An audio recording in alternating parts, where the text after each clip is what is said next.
السلام علیکم ورحمۃ اللہ تعالی وبرکاتہ۔ نحمده ونصلي ونسلم على رسوله الكريم وآله وصحبه الكرام أجمعين ومن تبعهم بإحسان إلى يوم الدين، أما بعد فأعوذ بالله من الشيطان الرجيم، بسم الله الرحمن الرحيم، ورفعنا لك ذكرك، صدق الله مولانا العظيم وبلغنا رسوله النبي الأمين الكريم، ونحن على ذلك لمن الشاهدين والشاكرين والحمد لله رب العالمين۔ آئیے سب سے پہلے اپنے آقا مولا تاجدار مدینہ صلی اللہ تعالی علیہ وسلم کی بارگاہ بے کس پناہ میں درود شریف کا نذرانہ پیش کریں، پڑھیں بآواز بلند، اللہم صلی علی سیدنا محمد وعلی آل سیدنا محمد واصحاب سیدنا محمد وبارک وسلم علیہ۔ حضرات گرامی، میں نے جس آیت مقدسہ کی تلاوت کا شرف حاصل کیا، اس میں اللہ رب العزت اپنے حبیب سے ارشاد فرماتا ہے وَرَفَعْنَا لَكَ ذِكْرَكَ، کہ محبوب ہم نے تمہارے لیے تمہارا ذکر بلند کیا۔ کس طرح بلند کیا؟ حضرت جبریل امین علیہ الصلوۃ والتسلیم سرکار کی بارگاہ میں حاضر ہوئے اور عرض کی، یا رسول اللہ صلی اللہ تعالی علیہ وسلم، ان ربی و ربک یقول کیف رفعت ذکرک، کہ میرا اور آپ کا پروردگار پوچھ رہا ہے کہ بتائیے میں نے آپ کا ذکر کیسے بلند کیا؟ تو سرکار نے فرمایا اللہ تعالی عالم، اللہ تعالی بہتر جانتا ہے۔ تو فرمایا کہ پروردگار فرماتا ہے کہ میں نے آپ کا ذکر اس طرح بلند کیا کہ اذا ذکرت ذکرت معی، کہ جب جب میرا ذکر کیا جائے میرے ذکر کے ساتھ آپ کا بھی ذکر کیا جائے گا۔ تو کلمہ طیبہ میں اللہ رب العزت کے ذکر کے ساتھ سرکار کا ذکر ہو رہا ہے، اذان میں اللہ تبارک و تعالیٰ کے ذکر کے ساتھ سرکار دو عالم صلی اللہ علیہ وسلم کا ذکر ہو رہا ہے، نماز میں اللہ رب العزت کے ذکر کے ساتھ سرکار دو عالم صلی اللہ تعالی وسلم کا ذکر ہو رہا ہے۔ جس طریقے سے زمینوں میں اللہ تبارک و تعالیٰ کے ذکر کے ساتھ ساتھ اس کے محبوب کا ذکر ہوتا ہے، اسی طریقے سے آسمانوں میں بھی اللہ رب العزت کے ذکر کے ساتھ ساتھ اس کے حبیب کا بھی ذکر ہوتا رہتا ہے۔ حضرت ملا علی قاری علیہ رحمۃ الباری نے اس حدیث پاک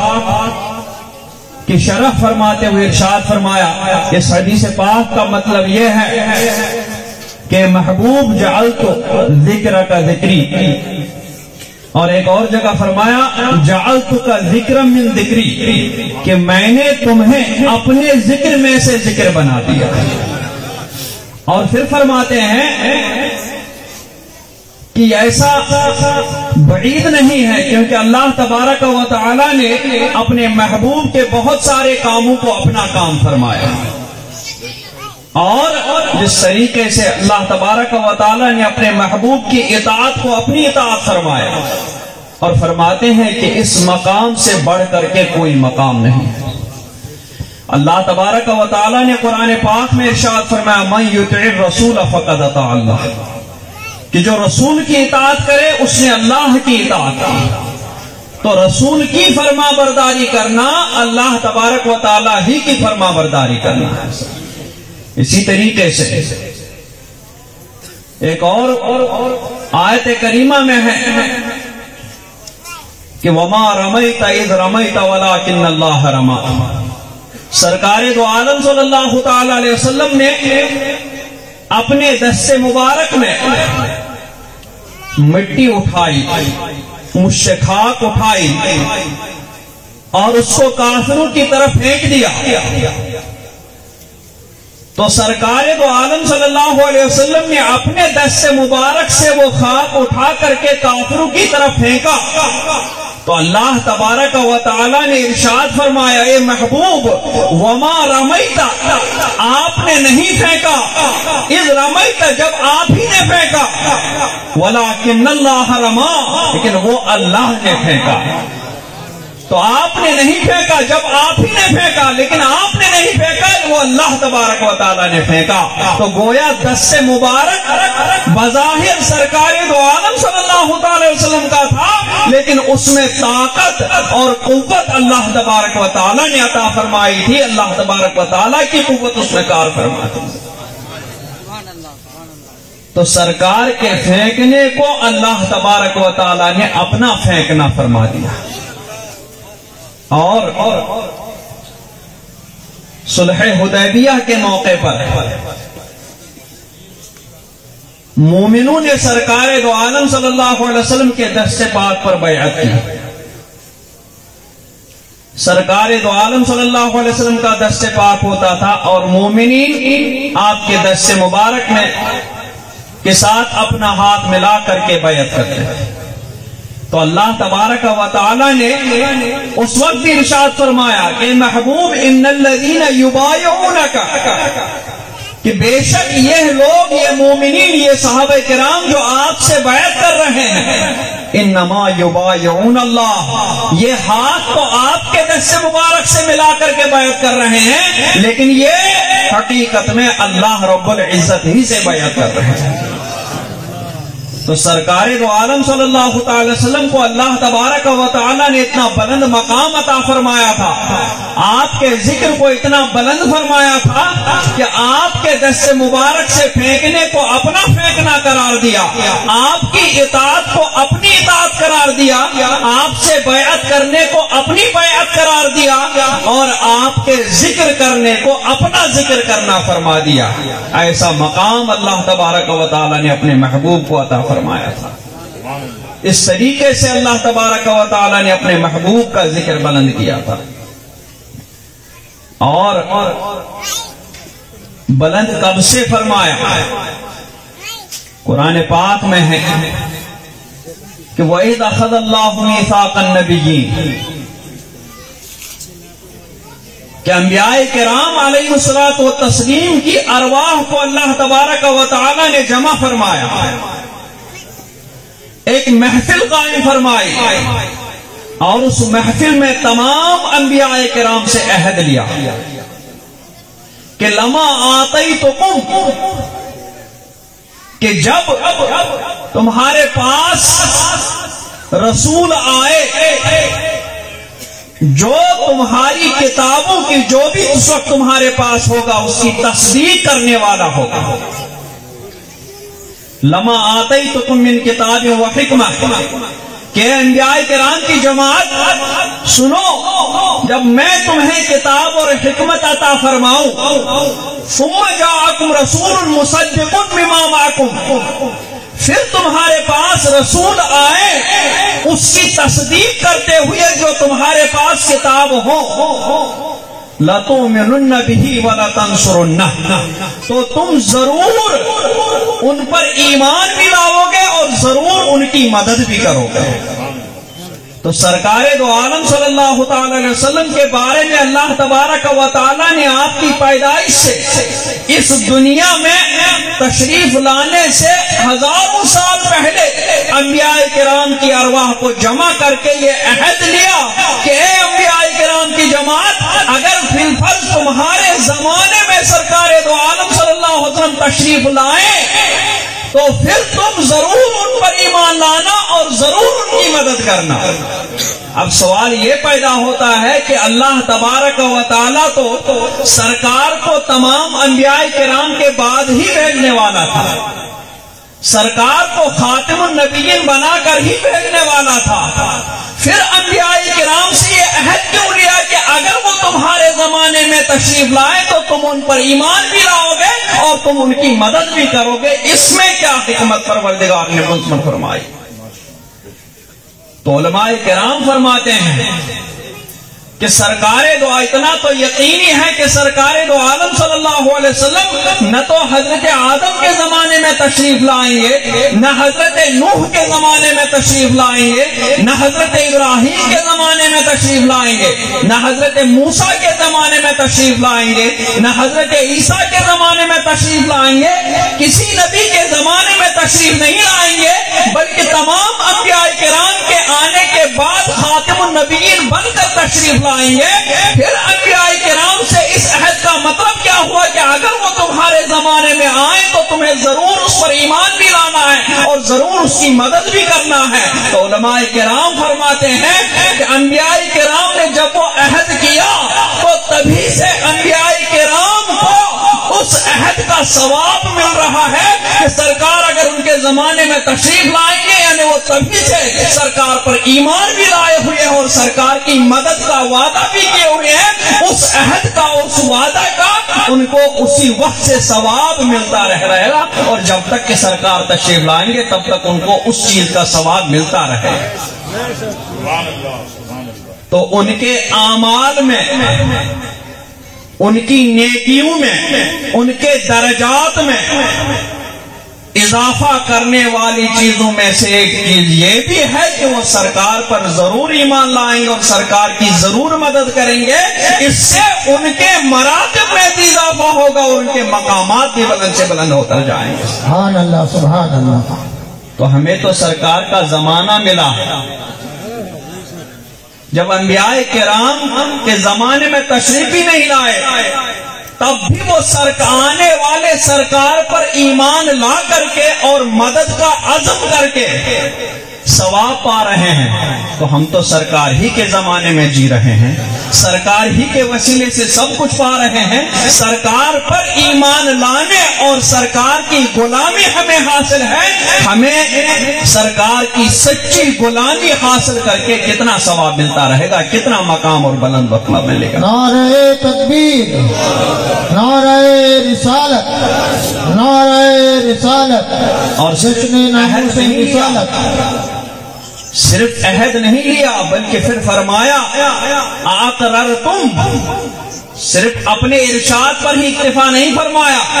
بلکہ انبیاء کرام سے فرمایا، انبیاء کی جماعت اقررتم، کیا تم سب نے میرے اس عہد کا اقرار کیا؟ واخذتم ذالکم علی ذالکم اسری، اور اس پر میرا بھاری ذمہ لیا؟ تو سب انبیاء کرام نے یک زبان عرض کیا اقررنا، بے پروردگار ہم نے اقرار کر لیا کہ اگر وہ ہمارے زمانے میں تشریف لائیں گے ہم ضرور ان پر ایمان لائیں گے اور ضرور ان کی مدد بھی کریں گے۔ تو اللہ تبارک و تعالی نے ارشاد فرمایا فاشہدوا، کہ تم خود اپنے اس اقرار پر گواہ رہو، وانا معکم من الشاہدین، اور میں بھی تمہارے ساتھ گواہ بن رہتا ہوں۔ اور پھر فرمایا فمن تولا بعد ذلك، اتنا بھی یقینی تھا کہ انبیاء کرام اپنے اس وعدے سے پھریں گے نہیں، کیونکہ وہ اللہ تبارک و تعالیٰ کی حفاظت اور عصمت میں رہتے ہیں، تو اس وعدے سے پھرنے والے نہیں تھے، لیکن ہم جیسوں کی تعلیم و تربیت کے لیے ان انبیاء کرام سے فرمایا کہ تم نے یہ اقرار کر تو لیا، یہ عہد سرکار کے بارے میں لے تو لیا، فمن تولا بعد ذالک، اس اقرار کے بعد اگر کوئی اس سے پھر گیا فاولئک هم الفاسقون، تو وہ فاسقین میں شمار ہوگا۔ تو ایک طرف تو بشارت فرمائی اور دوسری طرف سے وعید بھی فرمائی۔ تو وعید ان انبیاء کرام کے لیے نہیں تھی کیونکہ ان کا تو اس وعدے سے پھرنا محال تھا، کیونکہ وہ اللہ تبارک و تعالیٰ کے حفاظت اور عصمت میں رہ رہے تھے، لیکن ہم جیسوں پر تنبیہ اور ہم جیسوں کی تعلیم و تربیت کے لیے اللہ تبارک و تعالیٰ نے ارشاد فرمایا۔ تو اسی وقت سے انبیاء کرام سرکار پر ایمان لانے اور سرکار کی مدد کرنے کا عزم کرتے ہوئے ثواب پا رہے ہیں۔ اور صرف ان انبیاء کرام سے ہی عہد نہیں ہوا تھا، ان کو یہ بھی فرمایا گیا تھا کہ تمہیں اپنی امتوں میں بھی سرکار کی تبلیغ فرمانی ہے۔ کہ اگر اے امت تم لوگوں کے زمانے میں سرکار تشریف لائیں تو تمہیں ان پر ایمان بھی ضرور لانا ہے اور تمہیں ان کی مدد بھی کرنا ہے۔ تو اللہ تبارک و تعالی نے اپنے محبوب کا ذکر اس طرح بلند کیا کہ پہلے کم و بیش 1,24,000 انبیاء کرام کو جمع کر کے ان کو اپنے محبوب کے بارے میں بتایا، اپنے محبوب کا مقام و مرتبہ بتایا، پھر اپنے محبوب پر ایمان لانے اور مدد کرنے کا بتایا، پھر اس کے بعد ان انبیاء کرام سے ارشاد ہوا کہ میرے محبوب کے بارے میں اپنی امت کو بھی بتانا اور ان سے بھی اس طریقے کا عہد لینا کہ اگر ان کے زمانے میں ان کے موجودگی میں سرکار تشریف لائے تو انہیں بھی سرکار پر ضرور ایمان لانا ہے، انہیں بھی سرکار کی ضرور مدد کرنی ہے۔ اس طریقے سے گویا اللہ رب العزت نے اپنے محبوب کا ذکر تب سے بلند کیا جب سرکار دو عالم صلی اللہ علیہ وسلم ابھی اس دنیا میں تشریف بھی نہیں لائے تھے، تبھی سے سرکار کا ذکر مبارک بلند ہو رہا ہے۔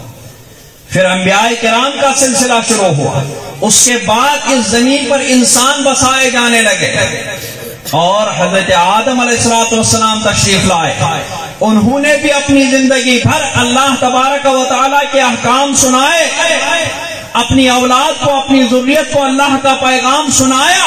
اس اللہ کے پیغام میں ایک پیغام یہ بھی ہوا کرتا تھا کہ وہ اپنی امت کو سرکار کے بارے میں بتایا کرتے تھے، سرکار کا ذکر سنایا کرتے تھے۔ تو سرکار کا ذکر تبھی سے ہو رہا ہے، سرکار کا ذکر تبھی سے اللہ تبارک و تعالیٰ فرما رہا ہے۔ تو اس کو یوں بھی آپ کہہ لیں کہ اللہ تبارک و تعالیٰ نے سرکار کے ذکر کو اس طرح بلند کیا کہ جو سرکار کا ذکر بلند کرتے ہیں، سرکار کے ذکر کو بلند کرنے کے وسیلے سے خود ان کا ذکر بلند سے بلند ہوتا جاتا ہے۔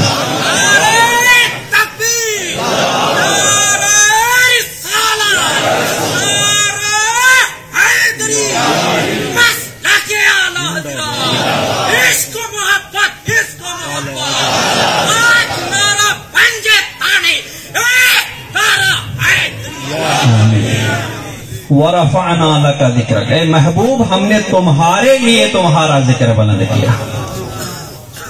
تو سرکار کا ذکر بلند کرنے کے بہت سارے طریقے، ان کو آپ ایک دوسرے کے ساتھ جوڑیں گے تو تحفظ ناموس رسالت بھی سرکار کے ذکر کو بلند کرنے کا ایک حصہ ہے۔ سرکار کے ذکر کا بلند کرنے کا ایک طریقہ تو یہ ہے کہ ہم اسٹیج پہ مائک پکڑ کر کے سرکار کے ذکر سنائیں گے، سرکار کے بارے میں بتائیں گے، یہ بھی سرکار کے ذکر کو بلند کرنا ہے۔ اور ایک سرکار کے ذکر کو بلند کرنے کا یہ بھی معنی ہے کہ سرکار کی مکمل اطاعت اور اتباع کر لی جائے، سرکار کی سنتوں کو اس طرح اپنایا جائے، سرکار کی سنتوں پر اس طریقے سے عمل کیا جائے کہ جو بھی ہمیں دیکھے وہ دور سے کہہ اٹھے کہ یہ محمد عربی صلی اللہ تعالی وسلم کا غلام جا رہا ہے۔ تو تمہیں دیکھ کر کے جو بھی دیکھے گا وہ تمہیں دیکھ کر کے سرکار کے ذکر کو بلند کرے گا۔ سبحان اللہ۔ تو یہ بھی سرکار کو ذکر کرنے، سرکار کے ذکر کو بلند کرنے کا ایک طریقہ ہے۔ نماز ادا کرنی ہے، سرکار کے طریقے پر ادا کرنی ہے، یہ بھی سرکار کے ذکر کو بلند کرنا ہے۔ صرف اسٹیجوں پر ہی خاص نہیں بلکہ اپنے اندر کی ہر حرکت سے، اپنے اندر کی ہر ادا سے، اپنے اندر کے ہر کام سے، اپنے اندر کی ہر بات سے سرکار کے ذکر کو بلند کر لیں۔ سرکار کا ذکر بلند ہونا چاہیے، اور وہ تبھی ہوگا جب آپ اسی طریقے سے زندگی گزاریں گے جس طریقے سے سرکار دو عالم صلی اللہ علیہ وسلم نے زندگی گزارنے کا حکم فرمایا۔ اس طریقے سے سرکار کا ذکر بلند ہوگا۔ لیکن ہم صرف ایک جانب توجہ دیتے ہیں، عملی جانب بالکل توجہ نہیں کرتے ہیں۔ اپنی صورت کے اعتبار سے، اپنی سیرت سے بھی ہمیں سرکار کا ذکر بلند کرنا چاہیے۔ تبھی جا کر کے حقیقت میں ہم سرکار کے سچے غلام اور سچے وفادار کہلائیں گے. ورنہ پتہ چلا کہ زبان سے تو لاکھ ہم کہہ رہے ہیں لیکن ہمارا کوئی بھی عمل اور ہماری شکل و صورت اس کی گواہی نہیں دے رہی ہے کہ ہم سرکار کے ذکر کو بلند کرنے والوں میں سے. اور ایسا کریں گے. اور دیکھنے میں بھی آیا, پڑھنے میں آیا, آج تک دیکھا گیا کہ جس نے بھی سرکار کے ذکر کو اپنے تن بدن سے زندہ کیا, سرکار کے ذکر کو اپنے تن بدن سے بلند کیا, اللہ تبارک و تعالیٰ نے اس کا بھی ذکر سرکار کے ذکر کے ساتھ بلند کیا. ورنہ صحابہ کرام انسان تھے, بشر سب, لیکن سرکار کے ذکر کو بلند کیا. حضرت صدیق اکبر نے سرکار کے ذکر کو بلند کیا, حضرت فاروق اعظم نے سرکار کا ذکر بلند کیا, حضرت عبداللہ ابن عمر نے سرکار کا ذکر بلند کیا, حضرت عثمان ذی النورین نے سرکار کا ذکر بلند کیا, حضرت علی مرتضیٰ کرم اللہ تعالی وجہ الکریم نے سرکار کا ذکر بلند کیا. ان صحابہ کرام نے سرکار کا ذکر بلند کیا. اپنے ہر قول سے, اپنے ہر فعل سے, اپنی پوری زندگی لوگوں نے سرکار کے ذکر کو بلند کیا. آج سرکار کے ذکر کے ساتھ ساتھ سرکار کے جہاں بھی چرچا ہو رہا ہے وہاں حضرت صدیق اکبر کا چرچا ہو رہا ہے, وہاں فاروق اعظم کا چرچا ہو رہا ہے, وہاں مولا علی کا چرچا ہو رہا ہے. تو ان بزرگوں نے, ان صحابہ کرام نے سرکار کے ذکر کو اپنی ہر ادا سے بلند کیا. تبھی جا کر کے آج سرکار کے ذکر کے ساتھ اللہ تبارک و تعالیٰ نے ان بزرگوں کے ذکر کو بھی بلند کر دیا.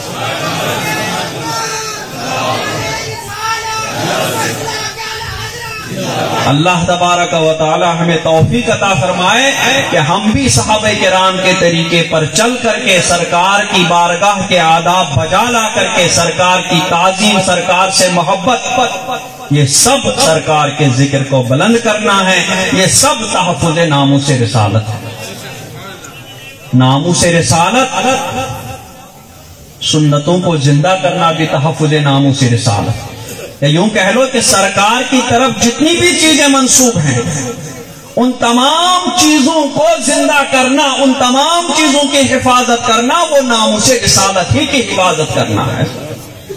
سرکار نے جو ہمیں علم عطا فرمایا اس علم کو زندہ رکھنا, یہ بھی تحفظ ناموس رسالت ہے. سرکار نے ہمیں جو قرآن پاک عطا فرمایا اس قرآن پاک کو تلاوتوں کے ذریعے زندہ رکھنا, یہ بھی تحفظ ناموس رسالت ہے.